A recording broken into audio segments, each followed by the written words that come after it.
সকালের জলখাবারে অথবা বাচ্চাদের স্কুলের টিফিনের জন্য ঝটপট কিছু বানানোর থাকলে এভাবে একবার পালং পরোটা বানিয়ে নিতে পারেন, যেটা বানাতেও খুবই কম সময় লাগবে আর খেতে তো খুবই টেস্টি হবে, সাথে হেলদিও হবে।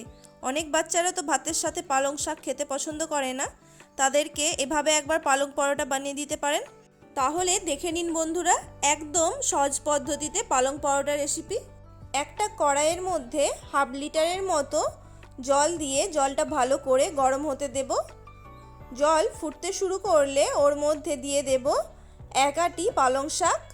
পালং শাকটা আমি আগে থেকে ভালো করে ধুয়ে রেখেছিলাম। পালং শাকটা এখানে 30 থেকে 45 সেকেন্ডের মতো সেদ্ধ করে নিতে হবে। পালং শাক যেহেতু খুবই নরম হয়, তাই সেদ্ধ হতে বেশি সময় লাগবে না, কিছুক্ষণের মধ্যেই একদম নরম হয়ে যাবে। শাকগুলো নরম হয়ে গেলে একটা স্ট্রেনারের মাধ্যমে এইভাবে জল থেকে ছেঁকে তুলে নেব। আর পালং শাক জল থেকে তুলে নেওয়ার সময় শাকের মধ্যে এক্সট্রা যে জলটা আছে সেটা ঝরিয়ে নেব। এরপর এগুলো একটু ঠান্ডা হয়ে গেলে একটা মিক্সিং জারের মধ্যে দিয়ে দেব। আর ওরই মধ্যে দিয়ে দেব 6 থেকে 7টা রসুনের কোয়া, 1/2 ইঞ্চের মতো আদা, 3টে কাঁচা লঙ্কা, আর সাথে দিয়ে দিচ্ছি 1/2 চামচ গোটা জিরে। এবার মিক্সিং জারে ঢাকা লাগিয়ে দিয়ে একটা মিহি পেস্ট বানিয়ে নেব। আমার এখানে পেস্ট বানানো হয়ে গেছে, দেখতেই পাচ্ছেন।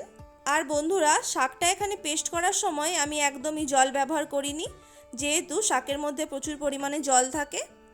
একটা মিক্সিং বোলের মধ্যে নিয়ে নেব 3 কাপ ময়দা। পরোটাগুলো বানানোর জন্য আমি এখানে ময়দা ব্যবহার করছি। আপনারা চাইলে আরও হেলদি বানানোর জন্য শুধুমাত্র আটা দিয়েও পালং পরোটা বানিয়ে নিতে পারেন। এর মধ্যে এবার দিয়ে দেব 1/2 টিস্পুন লবণ, 1/2 টিস্পুন চিনি আর 1/2 টিস্পুন জোয়ান। জোয়ানটা এভাবে হাত দিয়ে একটু ঘষে এর মধ্যে দিয়ে দেব, যাতে জোয়ানের ফ্লেভারটা ভালো মতো বেরোয়। আর সাথে দিয়ে দিচ্ছি 2 টেবিল স্পুন সাদা তেল। এর মধ্যে পালং শাক বাটা দেওয়ার আগে শুকনো অবস্থাতে ময়দাটা ভালো করে মেখে নেব। শুকনো অবস্থাতেই ময়দাটা ভালোভাবে মেখে নিলে কিন্তু পরোটাগুলো একদম খাস্তা হবে। ময়দাটা এভাবে ময়াম দেওয়ার পর এর মধ্যে বেটে রাখা পালং শাকটা দিয়ে দেব। মিক্সিং জার থেকে পালং শাক বাটাটা আমি একটা মেজারিং কাপে ট্রান্সফার করে নিয়েছিলাম।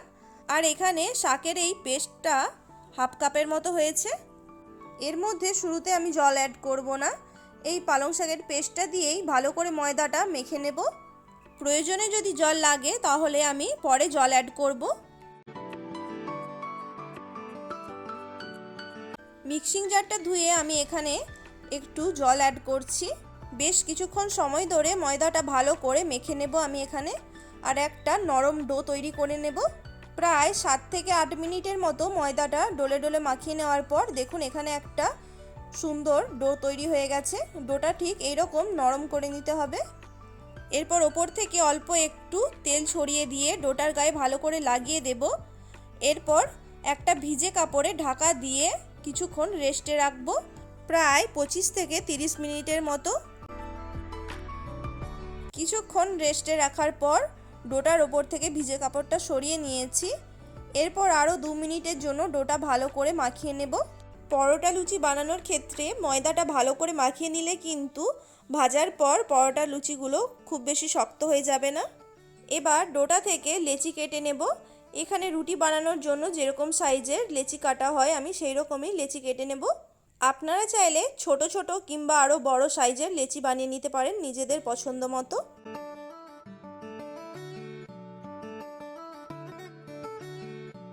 আমার এখানে সম্পূর্ণ ডোটা থেকে 8টার মতো লেচি তৈরি হয়েছে। এবার লেচিগুলোকে হাত দিয়ে পাকিয়ে গোল করে নিচ্ছি, ঠিক রুটি বানানোর জন্য যেই রকমটা আমরা করে থাকি। এখানে আমার সমস্ত লেচিগুলো গোল করে পাকিয়ে নেওয়া হয়ে গেছে।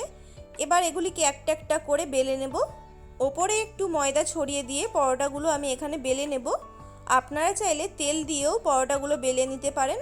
বন্ধুরা, আমি এখানে পরোটাগুলো রুটির মতো গোল করেই বেলে নিচ্ছি। আপনারা চাইলে ট্রায়াঙ্গেল বা চৌকো শেপেরও পরোটাগুলো তৈরি করে নিতে পারেন, একদমই নিজেদের পছন্দ মতো। আমি এখানে একটা করে পরোটা বেলে নিয়ে সেগুলিকে ভেজে নেব, কারণ পরোটাগুলো বেলে নেওয়ার পর বেশিক্ষণ না রাখাটাই ভালো। একদম রুটির মতোই পাতলা করে আমি এখানে পরোটাগুলো বেলে নিচ্ছি। পরোটাগুলো গার্নিশ করার জন্য ওপর থেকে আমি একটু সাদা তিল ছড়িয়ে দিচ্ছি, এতে পরোটাগুলো দেখতেও বেশ ভালো লাগবে। তিল ছড়িয়ে দেওয়ার পর অবশ্যই কিন্তু রোলিং পিন দিয়ে এভাবে একটু বেলে নিতে হবে, না হলে ভাজার সময় কিন্তু একটাও তিল পরোটার মধ্যে থাকবে না, সব ঝরে যাবে। এখানে আমার একটা পরোটা বেলে নেওয়া হয়ে গেছে। এবার এটিকে আমি ভেজে নেব। তার জন্য আমি আগে থেকে একটা তাওয়া বসিয়ে রেখেছিলাম গ্যাসের ওপরে। তাওয়া গরম হয়ে গেলে ওর মধ্যে বেলে রাখা পরোটাটা দিয়ে দিচ্ছি। শুরুতেই আমি এর মধ্যে তেল দেব না, দুদিকটা ভালো করে আগে রুটির মতো সেঁকে নেব, তাহলে কিন্তু পরোটাগুলো খুব সুন্দর ভাজা হবে। মিডিয়াম ফ্লেমে দুদিকটা ভালো করে সেঁকে নেওয়া হয়ে গেলে এর মধ্যে এবার তেল দিয়ে দেব। বন্ধুরা, আপনারা চাইলে পরোটাগুলো বাটার বা ঘি দিয়েও ভেজে নিতে পারেন। আমি এখানে 1 চামচের মতো তেল দিয়ে দিচ্ছি পরোটাগুলো ভাজার জন্য।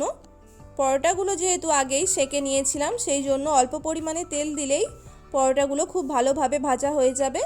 দুদিকেই অল্প অল্প করে তেল দিয়ে দিয়েছি। এবার উল্টে পাল্টে পরোটাগুলো লাল করে ভেজে নেব। দেখতেই পেলেন বন্ধুরা, কত সহজে পালং পরোটা তৈরি হয়ে গেল। বাচ্চাদের টিফিনে হেলদি রেসিপি দিতে হলে এইভাবে পালং পরোটা বানিয়ে দিতে পারেন। এতে কিন্তু প্রচুর পরিমাণে আয়রন আর ফাইবার থাকে বাচ্চাদের জন্য, যেটা খুবই উপকারী। রেসিপিটা ভালো লাগলে অবশ্যই একটি লাইক করে দেবেন। আর আমার চ্যানেলে নতুন বন্ধু হয়ে থাকলে প্লিজ চ্যানেলটি সাবস্ক্রাইব করে পাশে থাকা বেল আইকনটি অবশ্যই প্রেস করে দেবেন। সবাই ভালো থাকবেন, সুস্থ থাকবেন। ধন্যবাদ।